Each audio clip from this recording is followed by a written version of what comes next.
जय हिंद दोस्तों, मैं हूं अनूप और आप सब लोग देख रहे हैं ग्लोबल कॉन्फ्लिक्ट। तो दोस्तों, हाल ही में रशिया की तरफ से सुखोई Su-57 फाइटर एयरक्राफ्टों के एक्सपोर्ट को लेके बहुत बड़ा खुलासा किया गया। यूरेशियन टाइम्स के एक रिपोर्ट के मुताबिक टोटल 3 देशों को रशिया की तरफ से सुखोई Su-57 के पोटेंशियल कस्टमर के रूप में देखा जा रहा है। इनमें अल्जेरिया के अलावा टर्की और भारत को रशिया की तरफ से प्रमुख तरजीह दिया जा रहा है। और दोस्तों, आज के इस वीडियो में आप लोगों को रशिया के सुखोई Su-57 फाइटर एयरक्राफ्ट के एक्सपोर्ट के इसी इरादे के बारे में बताऊंगा और साथ में आपको ये भी बताऊंगा कि क्यों रशिया की तरफ से भारत को Su-57 के एक पोटेंशियल कस्टमर के रूप में देखा जा रहा है और क्या भारत द्वारा ऐसा कोई इशारा दिया गया है कि भारत भविष्य में इन फाइटर एयरक्राफ्टों को परचेज कर सकता है। तो डिटेल में जानने के लिए वीडियो के आखिर तक बने रहिए और चैनल को सब्सक्राइब और वीडियो को लाइक जरूर कीजिए। तो दोस्तों, इस साल के शुरुआत में जब अबू धाबी में IDEX 2021 के एग्जीबिशन हुआ था, तो उसके बाद से ही रशिया की तरफ से एयरक्राफ्टों को लेके मतलब सुखोई Su-57 5th जनरेशन के फाइटर एयरक्राफ्ट को लेके एक्सपोर्ट के पोटेंशियल के बारे में कई बार जिक्र किया गया और अब बताया जा रहा है कि रशिया, इंडिया, टर्की और अल्जेरिया को सबसे प्रमुख पोटेंशियल कस्टमर के रूप में देख रहा है। दोस्तों, रशिया के सुखोई Su-57 फाइटर एयरक्राफ्ट को अमेरिका के 5th जनरेशन के F-22 और F-35 के रशियन जवाब के रूप में देखा जाता है। और F-22 और F-35 को काउंटर करने के लिए एयरक्राफ्ट में जहां पे एडवांस स्टेल्थ और एवियोनिक्स फीचर्स को जोड़ा गया है, तो वहीं पे रशिया द्वारा एयरक्राफ्टों का कीमत अमेरिकी एयरक्राफ्टों के तुलना में कम करके भी अमेरिकी एयरक्राफ्टों को काउंटर करने का प्रयास किया जा रहा है। दोस्तों, खाली फीचर वाइज या एयरक्राफ्टों के कीमत वाइज एयरक्राफ्टों को कंपेयर करना महत्व तो नहीं रखता है, बल्कि F-22 और F-35 को हराने के लिए रशिया को अपने फाइटर एयरक्राफ्ट को एक्सपोर्ट मार्केट में दमदार तरीके से लॉन्च भी करना पड़ेगा।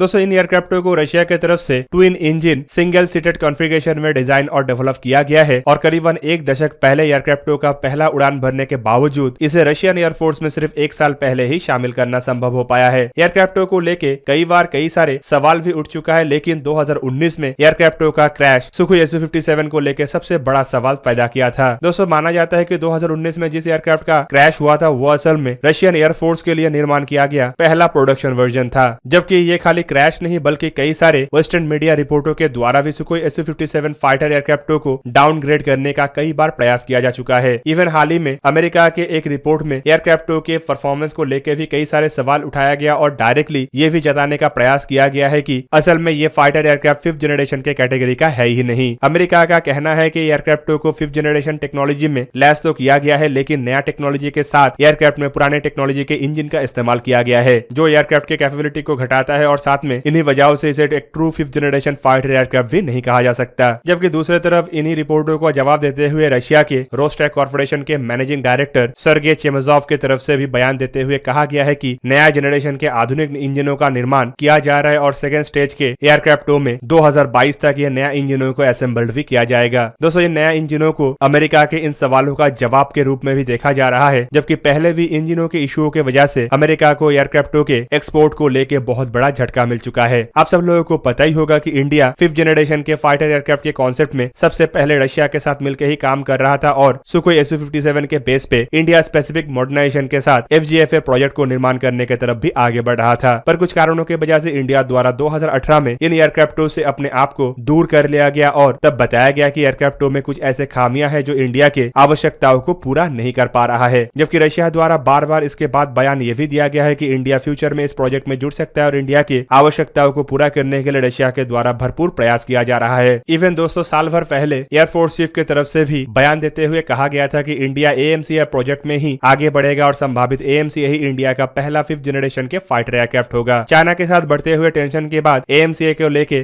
कई सारे नया खबर भी आ चुका है और जल्द ही इंडियन गवर्नमेंट के द्वारा AMCA को तेज गति से आगे बढ़ाने के लिए अप्रूवल को भी दिया जा सकता है। पर ऐसे में अब सवाल यह है कि रशिया के द्वारा जो दावा किया जा रहा है कि इंडिया रशिया का एक पोटेंशियल कस्टमर है, तो क्या सच में इंडिया और रशिया के बीच में सुखोई 57 के एक्सपोर्ट वर्जन एयरक्राफ्टों को लेकर कोई बातचीत हुआ? आप सब लोगों को पता ही होगा कि इस साल के एरो इंडिया 2021 के एग्जीबिशन के दरमियान रशिया द्वारा सुखोई Su-57 के स्केल मॉडल को भी प्रदर्शित किया गया था और दोस्तों, उसके बाद रशिया के द्वारा कई बार यह भी बताया गया है कि संभावित इंडिया इन एयरक्राफ्टों को लेकर इंटरेस्टेड है। IDEX 2021 के एग्जीबिशन के बाद भी रशिया की तरफ से कई बार सुखोई Su-57 के पोटेंशियल एक्सपोर्ट को लेकर कई सारे बयान दिया जा चुका है। इवन रशियन तास न्यूज एजेंसी का यह भी कहना है कि IDEX 2021 के बाद कई सारे देशों की तरफ से सुखोई Su-57 को लेकर इंटरेस्ट भी जताया गया है और रशिया को रिक्वेस्ट भी किया जा रहा है। दोस्तों, इन देशों में अल्जेरिया के बारे में तो पहले ही खुलासा हो चुका है और कुछ रिपोर्टों में यह भी बताया जा चुका है कि अल्जेरिया ही पहला सुखोई Su-57 के कस्टमर है जो ऑलरेडी रशिया के साथ एयरक्राफ्टों को लेकर एक समझौता भी कर चुका है। जबकि और एक पोटेंशियल बायर टर्की को इसीलिए भी देखा जा रहा है क्योंकि हाल ही में S-400 खरीदारी की वजह से अमेरिका द्वारा टर्की को F-35 प्रोजेक्ट से बाहर निकाल दिया गया है और उसके बाद टर्की के एयरक्राफ्टों की आवश्यकताएं भी बढ़ रहा है। दूसरी तरफ अमेरिका द्वारा टर्की के घोर विरोधी देशों के अंदर भी अपने एडवांस टेरेन फाइटर एयरक्राफ्टों का सप्लाई किया जा रहा है, जो टर्की के बेचैनी को दिन ब दिन बढ़ाते जा रहा है। ऐसे में टर्की रशिया का भी करीब हो रहा है और संभावित रशिया से सुखोई Su-57 फाइटर एयरक्राफ्टों को भी परचेज करे। पर देखना यह है कि अमेरिका के नाराजगी को कितना हद तक टर्की झेल सकता है। पर दोस्तों, इंडिया के इंटरेस्ट को लेके रशिया की तरफ से जो बयान दिया जा रहा है उसमें कितना सच्चाई है, इसके बारे में अभी तक इंडिया की तरफ से कहीं से भी कोई कंफर्मेशन नहीं आया और ना ही इंडिया द्वारा इसे रिजेक्ट किया गया और ना ही इसका सत्यता को कोई कंफर्मेशन दिया गया। पर चाइना के साथ झड़प के बाद पहले के मुकाबले में सिचुएशन काफी ज्यादा बदल चुका है। जबकि दूसरी तरफ बीते एक साल में जिस तरीके से इंडिया इंडिजिनाइजेशन और खुद के डेवलप किए जाने वाले फाइटर एयरक्राफ्टों को लेकर आगे बढ़ रहा है, वो भी सिचुएशन को काफी हद तक बदल चुका है। दोस्तों, इंडिया खाली एडवांस 5th जनरेशन के फाइटर एयरक्राफ्ट मतलब AMCA को लेकर आगे नहीं बढ़ रहा है, बल्कि नेवी के लिए twin engine deck based fighter aircraft मतलब 5- जनरेशन के फाइटर एयरक्राफ्ट और एयरफोर्स के मीडियम रोल फाइटर एयरक्राफ्ट के साथ साथ twin engine deck based fighter aircraft के बेस पे एयरफोर्स के डिजाइन के ऊपर भी काम कर रहा है। ऐसे में आने वाले समय में ही अगर इंडिया की तरफ से कोई रशिया के दावों को लेके कंफर्मेशन दिया जाता है, तभी हम कह सकते हैं कि इंडिया फ्यूचर में सुखोई Su-57 को लेके आगे बढ़ने में इंटरेस्टेड है। जबकि दूसरी तरफ रशिया खाली 5th जनरेशन फाइटर एयरक्राफ्ट को लेके इंडिया के साथ आगे बढ़ना नहीं चाहता है, बल्कि हाल ही के फॉरेन मिनिस्टर के दौरे के बाद कई सारे अन्य डिफेंस इक्विपमेंटों को लेके भी इंडिया और रशिया के बीच में चर्चा हुआ है। दोस्तों, फॉरेन मिनिस्टर सर्गे लवरॉव के भारत के दौरे के बाद रशिया की तरफ से भारत के अंदर मिलिट्री इक्विपमेंटों के मैन्युफैक्चरिंग के लिए प्रस्ताव को आगे बढ़ाया जा रहा है। इवन दोस्तों, सर्गे लवरॉव और भारत के foreign minister doctor S Jaishankar की मुलाकात के बाद यह भी खुलासा हुआ है कि रशिया भारत के साथ नए डिफेंस इक्विपमेंटों को लेकर भी आगे बढ़ना चाहता है, जो एक तरीके से अब अमेरिका के चिंता को और बढ़ा रहा है। पर किस तरीके के डिफेंस इक्विपमेंट रशिया भारत में निर्माण करना चाहता है या किस तरीके के डिफेंस इक्विपमेंटों के स्पेयर पार्ट्स भारत में तैयार होगा, इसके बारे में कोई भी खुलासा नहीं किया गया। इवन दोस्तों, मीडिया रिपोर्टों में बताया जा रहा है कि संभावित इंडियन और रशियन गवर्नमेंटों के बीच में इन बातों को लेकर चर्चा हो रहा है और चर्चा संपूर्ण होने के बाद ही इक्विपमेंटों के ऊपर खुलासा किया जाएगा। दोस्तों, इस तरीके के डिस्कशन को मिलिट्री टेक्निकल कोऑपरेशन में आगे बढ़ने का रास्ता के रूप में भी देखा जा रहा है, जबकि अतीत में भी भारत रशिया के साथ मिलकर कई सारे डिफेंस इक्विपमेंटों को मैन्युफैक्चर कर चुका है। रशिया की तरफ से हाल ही में बयान देते हुए यह भी कहा गया है कि भारत में रशिया के अत्याधुनिक डिफेंस इक्विपमेंट जैसे कि मिग और सुखोई फाइटर एयरक्राफ्टों का निर्माण हो चुका है और भारत रशिया के अन्य डिफेंस इक्विपमेंटों को भी निर्माण कर रहा है। जबकि दोनों देश ज्वाइंट वेंचर में भी प्रोजेक्टों को आगे बढ़ा रहा है, जिनमें ब्रह्मोस जैसे मिसाइल एक बहुत बड़ा एग्जाम्पल है। और प्राइम मिनिस्टर नरेंद्र मोदी की तरफ से जब से मेक इन इंडिया और आत्मनिर्भर भारत के संकल्प को आगे बढ़ाया गया है, तब से फॉरेन इक्विपमेंटों का एक ही सोर्स भारत में बचा हुआ है और वो है ज्वाइंट डेवलपमेंट और ज्वाइंट प्रोडक्शन। ऐसे में दोस्तों, ये अमेरिका के लिए चिंता का विषय इसीलिए भी है क्योंकि अमेरिका भारत को रशिया से दूर करने के लिए प्रयास भी कर रहा है और अमेरिका चाहता है कि भारत रशियन नहीं बल्कि अमेरिकन ओरिजिन का हथियारों को परचेस करे। इवन भारत के कई सारे टेंडरों में रशिया और अमेरिका का आमना सामना भी हो रहा है, जिनमें फाइटर एयरक्राफ्टों के अलावा अन्य हथियार भी शामिल है। अमेरिका एग्रेसिवली जहां पे भारत को एयरक्राफ्टों का ऑफर कर रहा है, तो वहीं पे रशिया के ऑफर को लेकर भी अमेरिका इसीलिए चिंतित है क्योंकि ऑलरेडी रशिया भारत में हथियारों को मैन्युफैक्चर कर चुका है और इसी वजह से रशिया को एक तरीके से बढ़ोतरी है। हाल ही में मिग कॉर्पोरेशन के साथ हिंदुस्तान एरोनॉटिक्स लिमिटेड के एक MOU के ऊपर भी हस्ताक्षर हुआ, जो ये दर्शाता है कि अगर मिग फाइटर एयरक्राफ्टों को चुना जाता है तो हिंदुस्तान एरोनॉटिक्स लिमिटेड पहले के जैसे इसे निर्माण करेगा। भारत के S-400 खरीदारी को लेकर भी अमेरिका के अंदर चिंता पहले से ही है और अमेरिका कई बार इसे रोकने का भी प्रयास कर चुका है। और अब रशिया जिस तरीके से मिलिट्री इक्विपमेंटों को भारत में मैन्युफैक्चर या प्रोड्यूस करने का इरादा बना रहा है और साथ में सुखोई Su-57 जैसे फाइटर एयरक्राफ्टों को एक्सपोर्ट करने को लेकर भी अपना इरादा को आगे बढ़ा रहा है, वो आने वाले समय में अमेरिका के चिंता को और बढ़ाएगा। तो दोस्तों, ये था आज का वीडियो। अगर आपको वीडियो अच्छा लगा तो उसे लाइक कीजिए और मेरे चैनल को सब्सक्राइब कीजिए और साथ में बना हुआ बेल आइकन को भी प्रेस कर दीजिए ताकि आप मेरा वीडियो देख पाए सबसे पहले। जय हिंद।